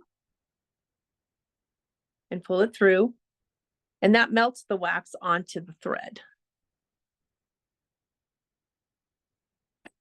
So now, can you see how, well, you can't really see how buoyant that is. Let's put it on top of can you see how different that looks now? It's stiffer. It kind of stands up by itself and it doesn't, twist as tight. So that's what the wax does. So that when I stitch, hopefully, embroidery thread could tend to knot anyway, even if you do this, but it'll be less. Let's see. Let's use this guy.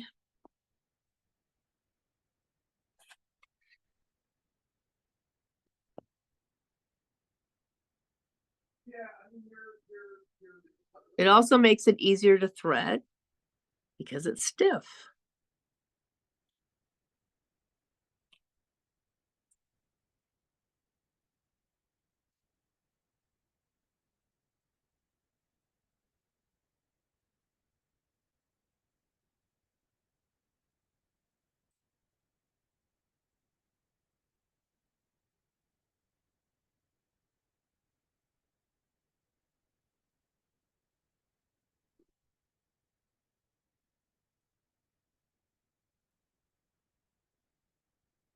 All right.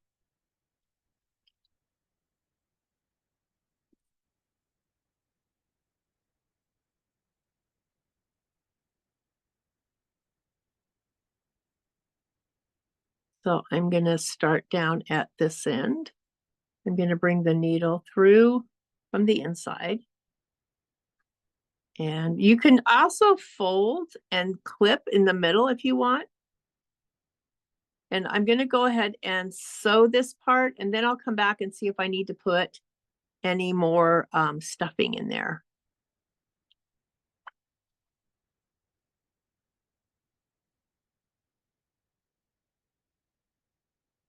Maybe I will put one pin or something in there. Okay, so I want to maintain my corner.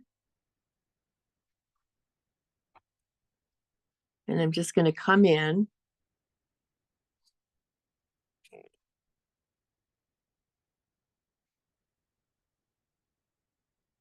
I'm on the inside, kind of just right at the fold. And then I'm going to come over to the other side and do the same thing. So that when I come out,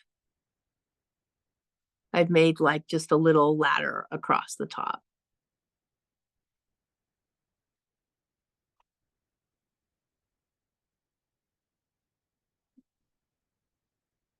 So that's just got that tiny stitch in there that holds it. So now I'm coming across and just sliding my needle right into the fold line.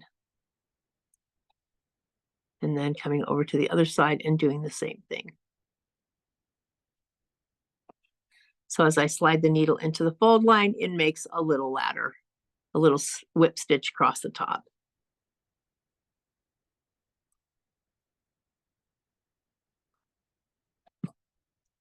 And once you get going, you can just kind of tootle right along.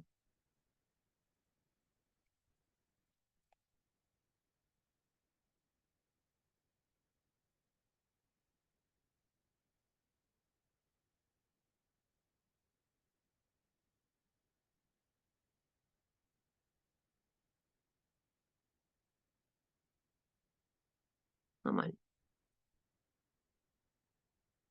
This is much easier as done with a short needle. That's why I picked the shortest one in the bunch there. It allows you to keep more, the needle's kind of out of your way. It's not a huge one. All right.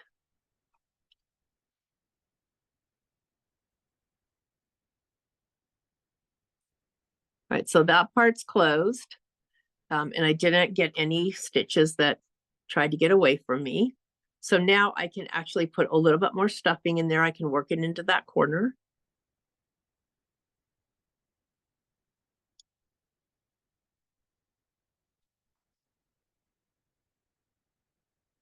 Little bits.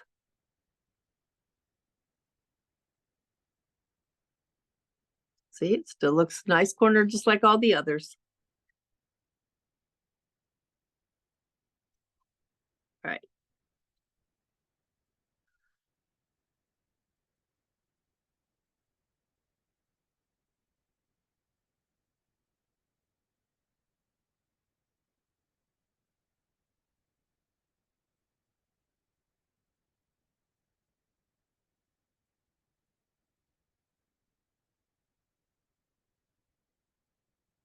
So I'm gonna go ahead and fold this down. The corner is like, to me, it's always the hardest part. We may maybe put one more stitch in there. Because that way maybe it'll kind of close it up.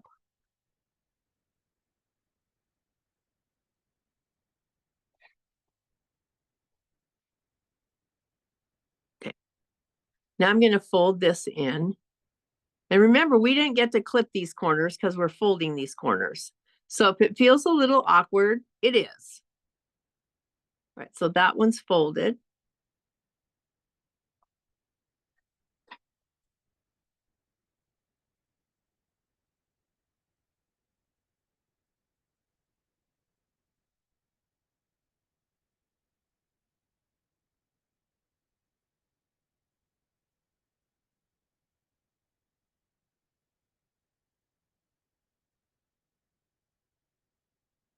Thanks, Chrissy. All right, so now I'm going to fold this other end in. I want to get through the corner first, and then I'll worry about the other end. So let's get this folded. I have my tuck there. That is my corner. All right, so corner to corner, looking good.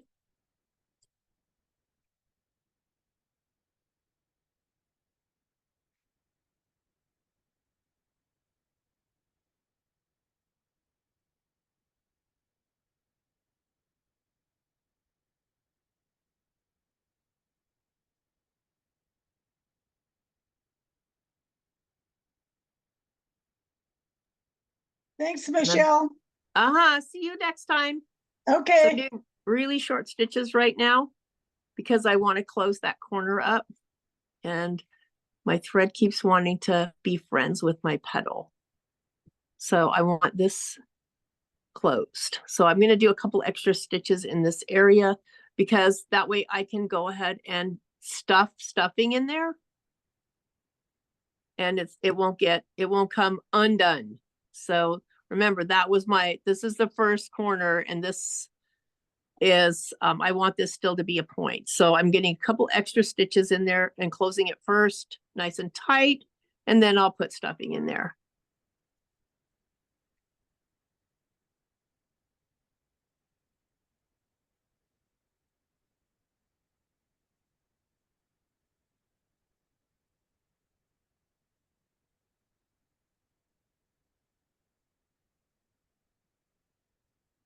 All right. So now I can go ahead and put a little stuffing in that corner over here.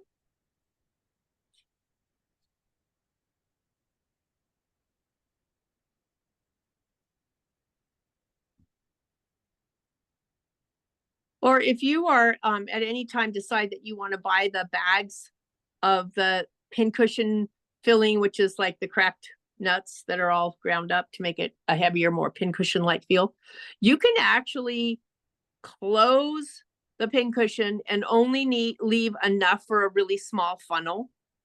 And then you can, it makes it easier because if you wanted to close like the corners over here and just leave this open, it allows you to do that. So usually the ones I do at home, I use that because it's easier. And let's face it, I hate hand stitching. I'll do it, but I don't like it. I think hand is a 4-letter word. You might not, but I like my machine to do all the work. I just want to drive. All right. Sliding in there right on the fold line.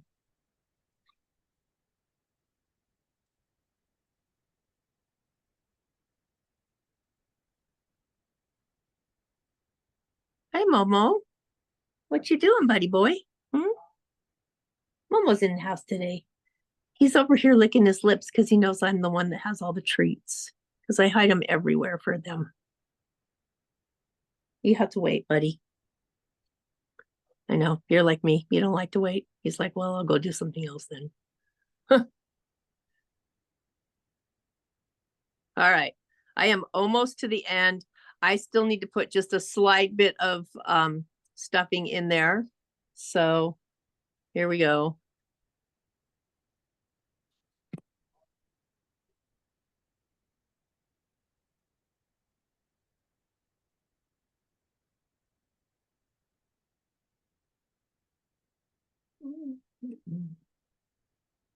Well, tweezers.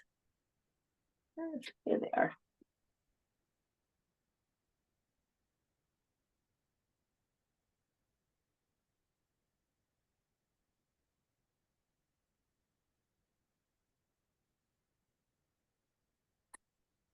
So there we have it. There's our really sweet, cute little pincushion.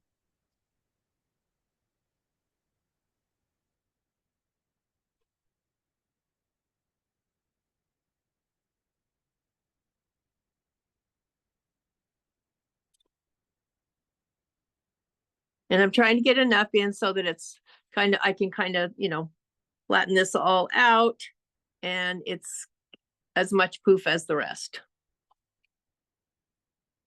I think I like this one better than the sample. The sample, my hand stitching was like, really? I have to hand stitch. I hate hand stitching. And this one, I actually spent a little bit more time on the corners. So I think I'm going to like this one better. Okay. That should be enough. Let's see. Oh.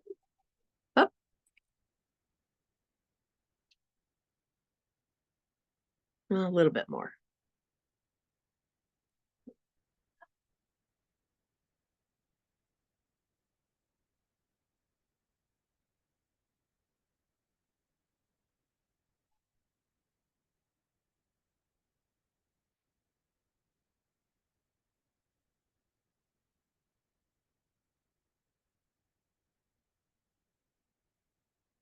All right, that's it. I'm going to close the hole now.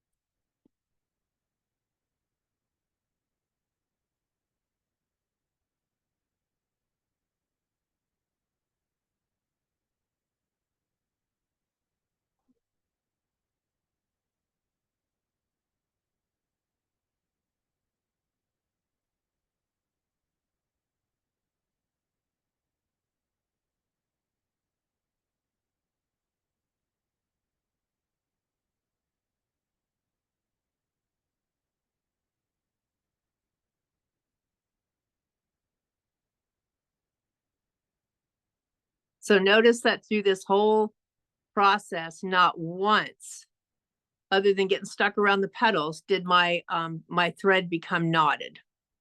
That's the beeswax.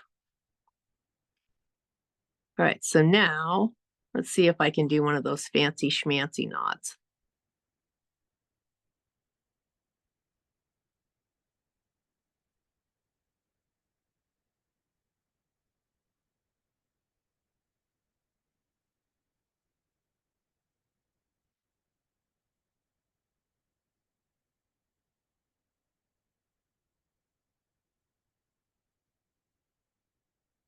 And then I'm gonna go back in so I can pull that to the inside.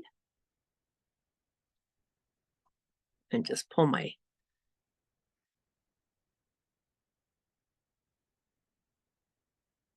okay, knot to the inside. And then I can just cut this edge off. All right, there you go. Super duper cute pincushion.